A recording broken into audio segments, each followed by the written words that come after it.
آج دنیا بھر کے ممالک ڈیزرٹیفیکیشن اور قحط سالی سے نمٹنے کا عالمی دن منا رہے ہیں۔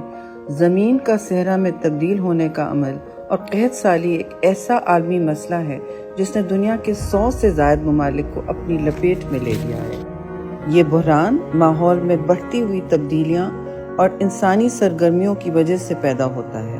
پاکستان کے بہت سے علاقے تیزی سے صحرا کی شکل اختیار کر رہے ہیں۔ پانی کی قلت نہ صرف ڈیزرٹیفیکیشن اور قحط سالی بلکہ ہمارے کسانوں کی غربت اور بے روزگاری کی وجہ بھی بنتی ہے۔ پانی کی قلت کی وجہ سے ہم اس سال آم، گندم، گنا اور دیگر فصلوں کی پیداوار میں خاطر خواہ کمی دیکھ رہے ہیں۔ پاکستان جیسے زرعی ملک کے لیے یہ کمی شدید خوراک کے بحران کا باعث بن سکتی ہے۔ سندھ اور جنوبی پنجاب میں خاص طور سے خشک سالی سے مقامی آبادی، مویشی اور ہر جاندار شدید متاثر ہوا ہے۔ اس لیے ہمیں اپنی زمین کو ان سب اثرات سے محفوظ رکھنا ہے۔